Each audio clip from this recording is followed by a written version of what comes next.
Plymouth Satellites for 73, featuring a new look, a new feel, and a quiet ride.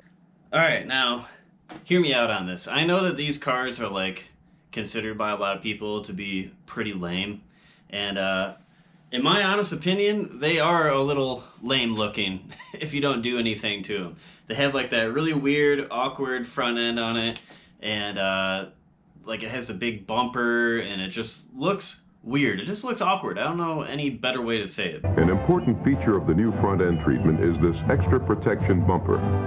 Tough, solid rubber bumper guards help do the job. I just think that it's interesting that we're seeing some of these cars go up in value just a little bit, because they've been traditionally hated on for a really long time and just usually just passed right over, like nobody'd even give them a second look. A lot of people back in the day, they really liked the late 60s Satellites, the GTXs, all that stuff. They were really cool. And then they came out with the 71 and 72 Satellite. This is the all-new 1971 Roadrunner two-door hardtop, which was, in my opinion, the best one.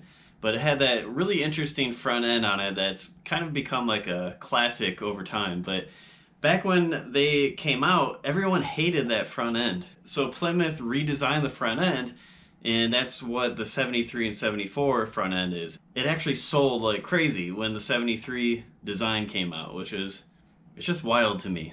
It's funny how like some things are really cool and like everyone loved them in the 70s, and now they hate it, or vice versa. It's really interesting. I wanted to talk about the 73 and 74 though, because it's definitely a car that's kind of picking up in popularity. A lot of those, like the 71 and 72 Satellite, it doesn't matter what it has anymore. It can have a 318 and a automatic, doesn't matter. It's going to be worth quite a bit of money, and people are going to usually snatch it up pretty quickly. There's really not a lot of muscle cars like 74 or earlier that you can really get for less than like $5,000. And from what I've seen, you can actually find 73 and 74 Satellites out there for maybe right around $5,000, kind of in varying conditions. Sometimes they won't have a title, sometimes they'll be rusty, sometimes they're just beat up, kind of like my Javelin. Regardless, they're getting harder to find, and might be one of the last cars like in that era that you can actually get for a decent price. And I don't think it's gonna last forever. It's October 2023 when I made this. I would be really surprised if they actually were available for about that price for another year or two. Because I'm already seeing with Chargers and stuff like that, there's a 71 through 74 Chargers, and they've gone up like crazy in the past couple of years. I remember talking to my brother about Chargers and like the 71 on Mustangs and all that, and I was like, yeah, you know, might be able to find one of those, like a decent project for, you know, not a whole lot of money. And that was only a couple of years ago. It's almost impossible to find a Charger of that generation or a Mustang from that generation less than like $8,000 now, and it almost doesn't even matter what kind of shape it's in.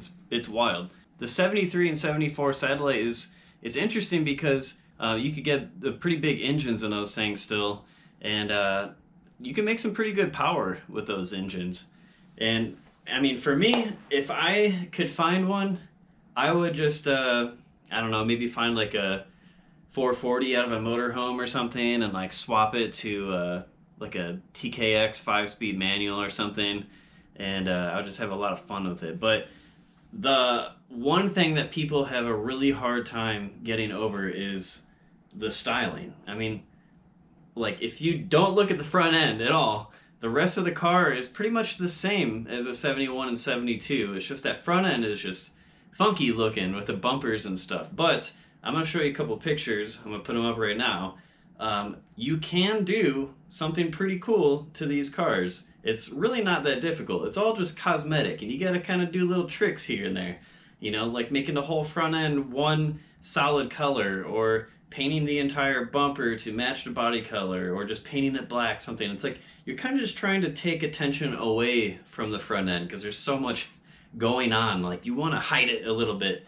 I've actually seen where people will take like that grill and they like recess it. They'll kind of set it in.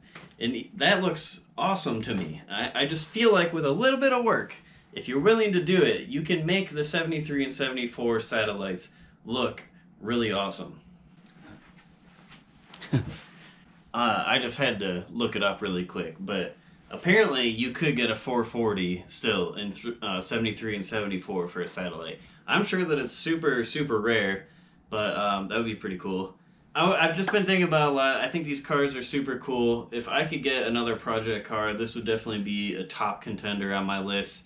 I think that these cars are going to go up in value a lot, and I think that if you want to get one, or if you're even thinking about getting a classic muscle car of any kind, this might be one of the last chances you get to have, like, you know, the classic muscle car era car and have a lot of fun with it. Thanks for watching. Until next time, guys. Later. Plymouth Satellites for 1973. Extra care in engineering. It makes a difference.